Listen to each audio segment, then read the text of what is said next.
And welcome to the Obsessed with Plants podcast. I'm David. I'm obsessed with plants with my co-host here. My name is Chris. I go by Permaculture FX online. And today I'm drinking out of my grandfather's coffee mug. He used to work at Superfoods. He was like a trucker. He passed away this last year. So this is my sentimental coffee mug. Your coffee mug is from the Mind of the Leaf. He's an awesome potter out of Humansville, Missouri, actually. And he does all this cool custom pottery goodness. That one I had him do 3 for me that I wanted to look like the Hobbit, because slight very slight obsession. Slight obsessions. Super hot, so I'm gonna have to wait on that for a while. Well, today, fun topic. You and I have done a lot of installs together. We've done a lot of food forests together, and one of the top questions, at least that I get, and I know you've heard a lot of times from clients, from friends, from new food foresters, is, hey, do I have to wood chip forever, or is there ever going to be a time when I can stop wood chipping? Yeah. And I guarantee you people are listening to this going, oh yeah, I have been asking the same question. Wood chipping is hard. It's a lot of work. It's a lot of work. Anytime I'm wood chipping, it's like a 2-day process. Yeah.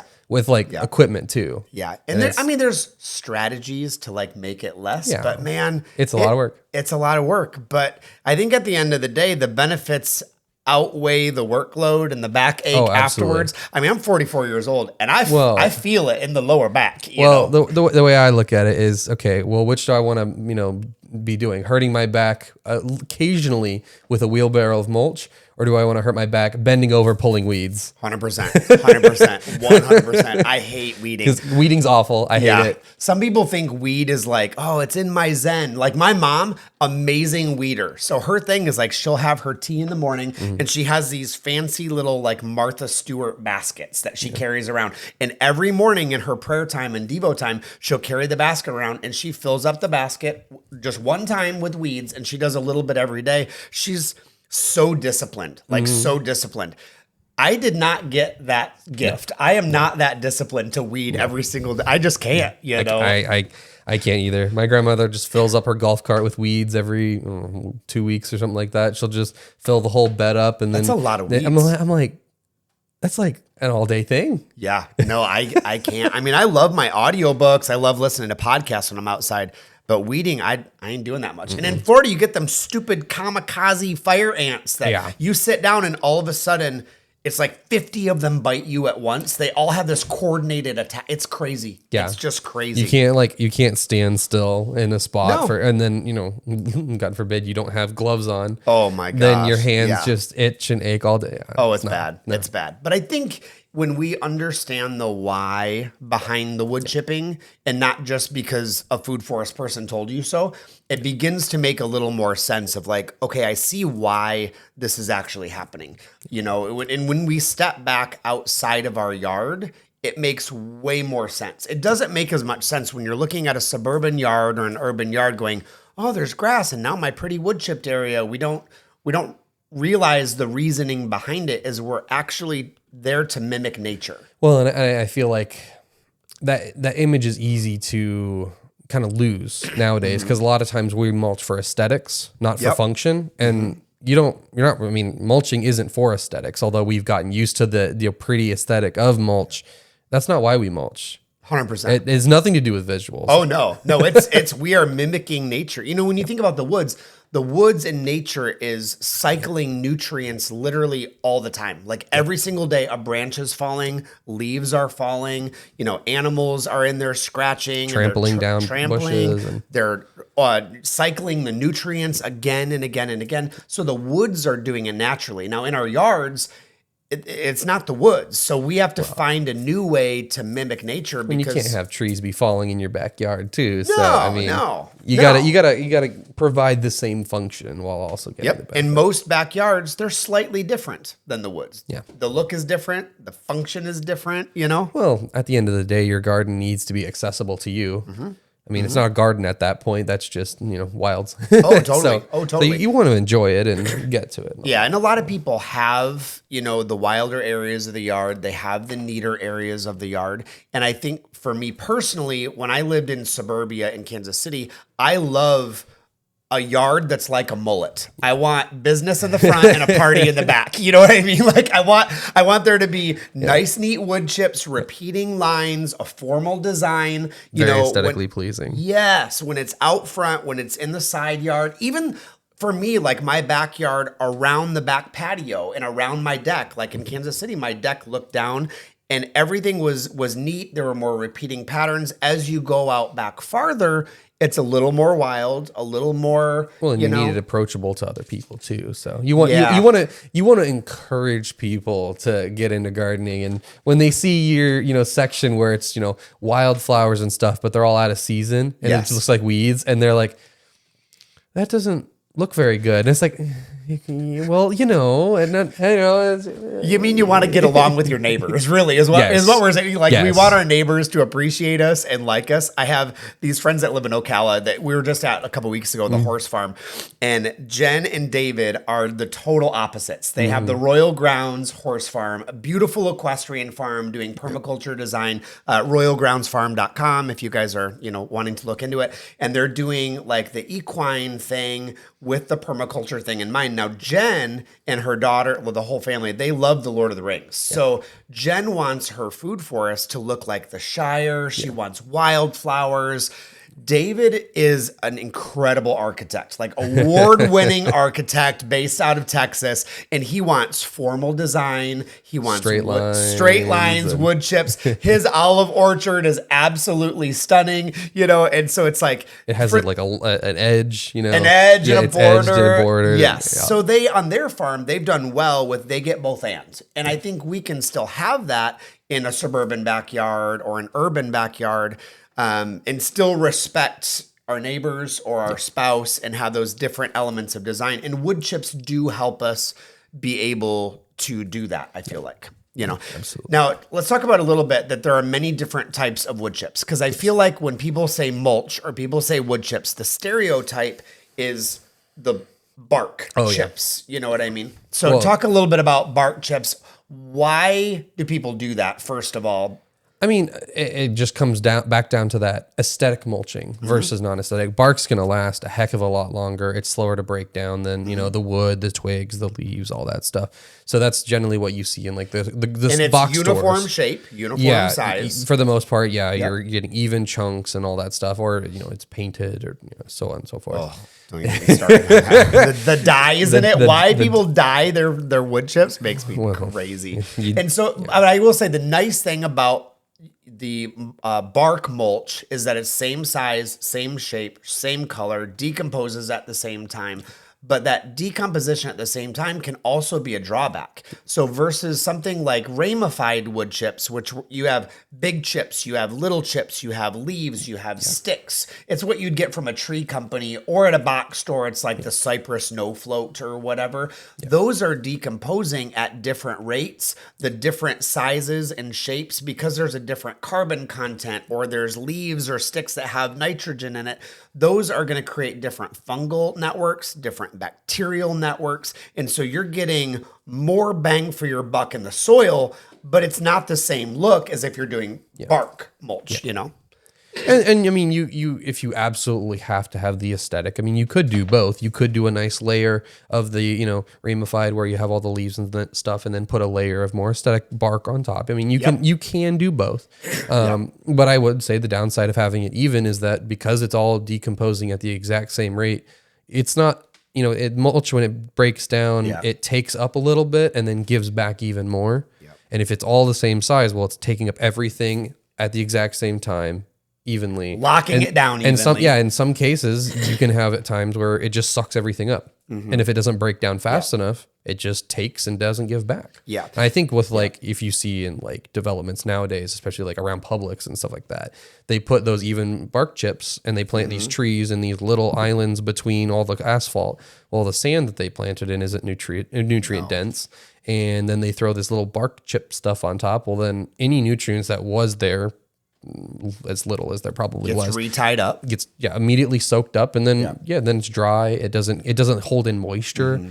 And I mean, honestly, that's kind of where you'd want to mulch, in my opinion. Is you got nutrients secondary, holding in moisture. Holding in moisture.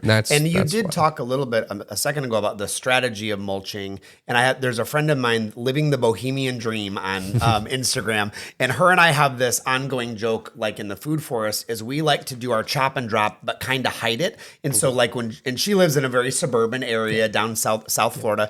And so she'll go kind of behind the food forest, lay down the chop and drop, and then bury it with the mulch. So it looks neat and clean and wonderful, and she gets the benefit of the chop and drop, but we both like to cover it up with some wood chips or some mulch to keep it clean. Well, and depending on how you're chop and dropping and what you're chop and dropping, you may want to smother it. I mean, it is a very real thing that as it breaks down, some of that nutrients does go into the atmosphere instead of the soil. So smothering it can be good as long as it's not something that's going to sprout and grow. Oh, totally. And like you're saying, like it gives you different types of the bacteria, different types of little micro pockets for soil biology to be in. And those wood chips also, as they decompose, they give phosphorus back to the soil through the mycorrhizal fungi. So for people that don't understand mycorrhizal fungi, it's this cool network of fungi that goes through the soil, and essentially it extends using a sugar exchange. It extends the root system of the plant. So normally if your root system is only right here, if you've got enough mycorrhizal fungi, it extends the plant's ability to uptake nutrients, and it can actually connect trees. There's a communication network that takes place between the trees that can only happen with mycorrhizal fungi. So if tree number 1 right here gets sick, and there's enough mycorrhizal fungi, when it gets sick, it can send a message and phytonutrients to another tree and go, hey, I just got sick, I got attacked, here's some antibodies, and it boosts those antibodies for another tree. So that mycorrhizal fungi creates this network of communication, of health, the uptake in phosphorus and nutrients. And so it doesn't just give back a little bit of organic matter. We're getting literal nutrients and microbes and bacteria for the soil as that decomposes. And that really only happens with ramified wood chips. Well, it also holds in moisture a lot longer too. Yep. I mean, mulch is already like a sponge, but when you have the fungi in there too, it really just maximizes. It creates void spaces as it's breaking through the wood chips, and it just holds it in, locks it in. Not that it's preventing it from being accessed by the plants, but it really does prevent it from just wicking straight into the soil or just washing away. Controversial opinion is that I don't hardly ever water a food forest once it's established. The only reason I would do that is if we are in severe drought, if it's crazy drought, I pull back my wood chips and stick my finger in. We had a pretty good drought a couple years ago that was, very dry, very hot in the summer, and everybody's watering their food forest. It's on it twice a week or once a day or whatever it is. And I'm going, I pull back my wood chips, I stick my hand in, and it's still moist. But the key with wood chips is going deep. People only go 1 or 2 inches deep and they think it's enough. You got to go 6 or 8 inches deep on it, because that's what retains the moisture, the microbes, the bacteria, the mycorrhizal fungi. If you don't have moisture in your soil because the wood chips are deep enough, the microbes die. The mycorrhizal fungi really struggles, or it goes dormant. So having that depth is key if you want the benefits. You got to go deep, or it's not going to give you back what you want it to. And in a lot of places in nature, you won't see wood chips that dense, but you have a dense canopy. So even though it's not all on the ground protecting it, you have this multi-stage layer of leaves and then branches, and, preventing sunlight from hitting it. So even though the mulch may be thinner in the wood, in the woods and stuff, you still have that multiple layers. But if you're out, out in the yard, it's it's totally just some single row of fruit trees along your back fence, and the sun's hitting it brutally. So you're kind of having to make up for the fact that you don't have a dense forest. And you have this ton of exposure. You need that extra. And practically for people that are in that suburban backyard that you're talking about, that have the sun exposure, basically when you buy a bag of mulch, the footprint of that bag when you lay it down, that's about how deep your wood chips are going to be. That whatever that size bag is, couple cubic feet. It's just like a quarter yard. That's literally how deep it's going to be. You want 6 or 8 inches deep. Now, my buddy Jonathan, it's so funny because he is very frugal on everything. I mean, he is like, let's use the exact right amount possible. I'm an excessive person. I go 110% in. And finally, a couple years ago, I got him to admit, all right, the 6 or 8 wood chips really does make a difference, because it takes proving to people that the depth of the wood chips matters, and that's what really makes the biggest difference. But again, let's go back to the problem at hand. That's a lot of mulch. It's a lot of mulch and it's a lot of work. However, as time goes on, your soil is going to eat it up slower. So when you first, for example, start doing wood chips, your soil's depleted. You're probably putting it on a subdivision or soil that's been brought in or sand that's contractor sand, and it wants the biomass. It wants the organic matter. It's eating it up super, super fast. As time goes on, it decomposes slower. So when I first moved to Florida, the first couple times I was doing wood chips, about every 8 or 10 months, I'd have to refresh my wood chips.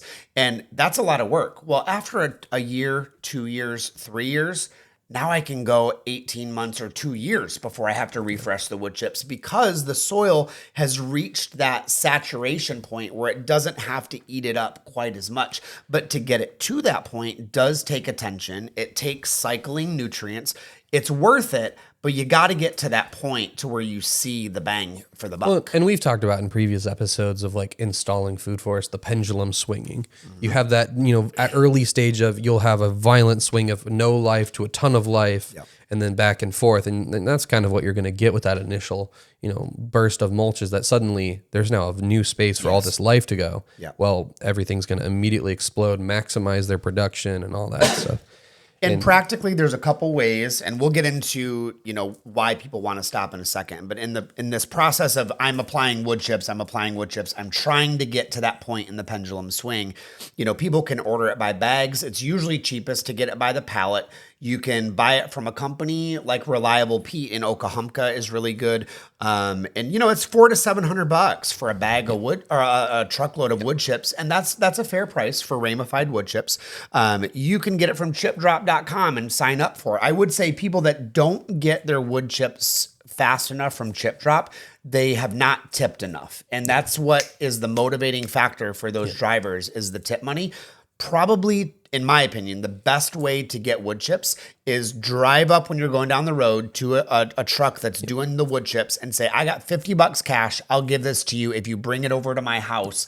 And they will almost always do it. Yeah. And then that and accessibility. They need a good, easy place to drop it off where, they're not going to get stuck. They can easily get in and out. It's easy to find. That's my issue is I don't have a spot where they can easily get to. Yeah. And so then, it discourages them. So just making their life as easy as possible. That's kind of the goal is you need that mutual beneficial relationship. Yeah. And this is, probably, again, this is the most common question that I get from previous clients is, do I have to do this forever? And I do a lot of designs. Yes and no. I get probably 40 to 75 designs or whatever a year. And I would say 85% of them, made up number, come back within a year and go, how long do I got a wood chip? How long do I got a wood chip? It's a question of labor. It's a question of finances. It's a question of the time and energy. However, like we were saying earlier, that input during that initial first couple of years to build that soil is going to prevent you from having to do way more work later. Not just weeding, but amending, fertilizing your soil, bringing in nutrients. You're essentially wanting to build 100 years worth of lumber, and tree growth in under a year. And so it takes a lot to get it back to that stage because, it would take 100, 200, 300 years, depending on your area to heal, just to come back and get all that life in because you need to think about, you need to start with grasses and weeds are going to be your first thing. Then you have to have some sort of shrubs come in and then you have to have then little seedlings under like tree seedlings come in. And that takes a long time for all of that. And then that's just to get your first set of trees. Right. And then you need those to start falling. So you're talking potentially hundreds of years. So you're just maximizing and speeding that up. Yep. And that's the gift of permaculture is doing in 3 to 5 years what nature would do in 100 years. We're designing intelligently. And so in order to do the soil healing that nature does in 100 years, we have to be proactive for 2 to 3 years on the front end. So let's talk about a few ways to have an alternative if we don't want to do wood chips, which I do think people should do for a couple years. If we don't want to do wood chips, there's a lot of ways that you can practically build that soil structure without having to do the wood chips or wean yourself off ever so slightly, And so when I do a design myself for a client, I always recommend wood chips to start because it's usually the best and easiest starting point for them to get used to a system. You know what I mean? Well, it's that good buffer. I mean, it's a good starting point, and it's aesthetically pleasing. So, it helps. It helps. But then also you can, wean yourself away from that. I mean, you're always going to be not wood chipping, mulching essentially forever. Cycling your nutrients. Yeah, but it's not always the same form. There's so many ways of doing that. Life doesn't grow in a bubble, and you need that constant cycling and changing of things. So it's just a different way of going about it. Totally. Yep. And so what's your favorite way? My favorite way is chop and drop. And so when I design for somebody, I always include chop and drop things. However, chop and drop as a method invites or requires people to be involved in their system. It requires you to steward your system. And I intentionally put that in a design because I don't want people to be disconnected from their food forest. I don't like the idea of a zero maintenance food forest. That is not what we were created to do. We're created it's to not be going to in be a a garden. productive system either. Nope. So it's discouraging because if you're not, inputting inputs, you're not going to get outputs. Correct. And so I like the chop and drop. My couple favorite ones here, I love the Mexican sunflower. I love Napier grass. I love vetiver grass. But all of those things require you or invite you to chop and drop it once, twice, 5 times a year to keep it healthy. And that's labor that isn't very easily exchanged out for something. For Chopping and dropping, you have to cut it down. You have to lay it down, maybe even chop it into smaller pieces. You can't really mechanize that too easily. You can't really, hand that off to somebody. And if you hire landscapers, they're not going to want to do that. They're not going to do it. and again, for me, it's more work, but it's way more benefit. And especially when it comes to like Napier grass and Mexican sunflower, I don't like them to get woody. If it gets woody, that's a flag of you didn't manage your system. You didn't chop and drop it in time. But if you've got, the time to once a week go down and cut down one plant, it takes 3 to 5 minutes to cut down a Napier grass. It's so fast to cut it down, lay it on the ground, walk away before it gets woody, and you're good to go. Now, if you slack off and don't maintain your food forest for a year, no fingers pointed. You don't want to see this year. I have done 0 chop and drop on my Mexican sunflower, and for anybody who knows, that's like the biggest thing in my food forest because I started with it, and it's the easiest to propagate. Right. So I have every single row has like dozens of sunflower, and this year I haven't had any time to do it. Are you kind of failing your garden? Yeah, a little bit, but you can reset. But you can reset, and you're not going to get as much benefit when it gets woody. But there are it doesn't mean you failed. It doesn't mean that you can't come back from it because you need to be, it's a lot more work because it's, harder, sticks and stuff. You're chipping it. Well, some chippers don't like it. I don't have a chipper that can effectively do it. So I have now that it's dry, it'll chip. Yeah. Now that it's dry, it will. The freeze is going to make resetting it a lot easier, but then you can lay them down and it does kind of work like a mulch in a way. It prevents the sun from, baking it. Yep. You're going to need to encourage your mycorrhizal fungi to be there. It's one of those things that we don't really have a lot of enzymes and stuff to break down woody Mexican sunflower. It's going to be there for 3 or 4 years. Or use bioegg and it'll be gone in 6 months. Well, spray the top of it. It took a while for the right mycorrhizal fungi and bacteria to break it down though. Initially it had 0 breakdown for the first 5 years. Wow. Because it just didn't have the right enzyme. Have you ever tried chopping and dropping it and then using the bioegg spray on top? I haven't. Okay. I need to try that. Give it a shot. They're now breaking down the woody stuff, but right. You have to then lay them down and maybe put other kinds of mulch on top of it. It's shocking how much faster it'll break down. But see, at least here in Florida, with the green stuff, if you lay down the green stuff, it can be gone in 2 weeks. Oh yeah, or less. Sure. Yep. Because of the moisture. So for people that don't want to chop and drop, they're kind of what, I don't have time for that. There's other ways to build that biomass other than just the chop and drop or wood chipping. So what's one of your next favorite ones other than chop and dropping? You can always do cover crops. Cover crops are a good way. That's more of a passive, I would say, without implementing other methods. It's basically just making sure you get the weeds you want versus the weeds you don't want. Yeah. Because either way, you're going to have, if you're not extensively throwing down wood chips, constantly, putting more in, then you're going to have stuff grow. Life's going to find a way, and you need to fill the space. So if you don't mind weeds are going to come up and they'll fill the space. They may cause a few problems with, competing with your fruit trees and stuff, depending on the weeds. But that doesn't mean they're a bad thing. But if you don't want those, plant something there. Oh yeah. So whether that's a shrub that you're chop and dropping, or whether that's something like a daikon radish, or I like those just because they're multi-purpose. Or you got clovers, up north. The clover's a good one. But just something that's going to fill the space, and then it's going to be annual. So then it's going to die back, and it's going to naturally provide that. Yep. And you may need to come back with like a weed eater or something like that to trim them up, just clean it up occasionally. Or chickens, or cows, or horses. You're getting ahead of ourselves.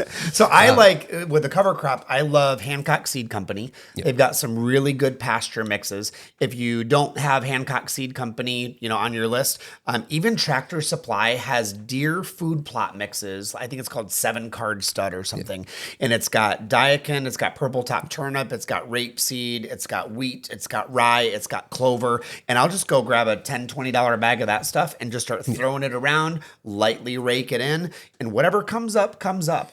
When I cover crop, I like the more species, the better, because on some properties, clover may not do well, but daikon may kick butt, or vice versa. So I like those mixes that have a lot into it. Yeah, I would never pick just one variety. No. And you can either buy a mixed bag or you can make your own mixed bag. Yep. I mean, a lot of these seed places, it's cheaper just to buy the one kind of seed.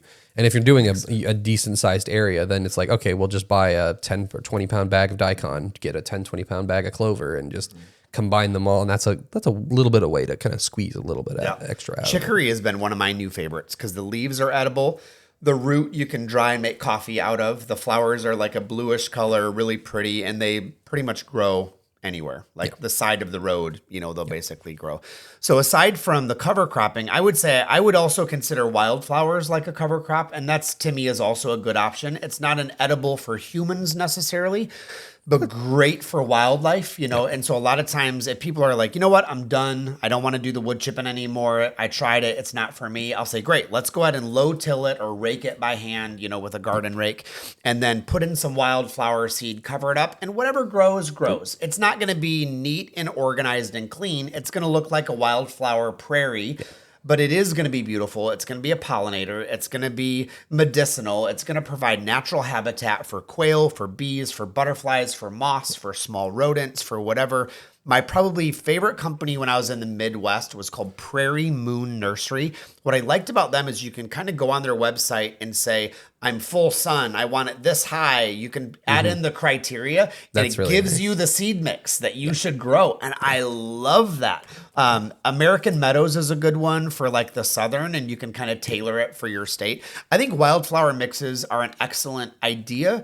They can get a little unkept after a while, and so especially you need to after reset them. especially after they're done flowering too. They can look really weedy. Yep. I will say I like the wildflowers because if you do have an occasional weed and you don't really have the time to, You don't see it. constantly, it does hide the weeds a lot better because those weeds are just growing in just like a meadow. I mean, you're not going to have only wildflowers in there. Yep. So, the occasional weed, and let's be honest here, and people are going to be, maybe after me about this, weeds are wildflowers. I don't know. Weeds are wildflowers. Exactly. You just don't like them. And that's all. It's a plant in the wrong spot for you. Yeah. It's every single plant.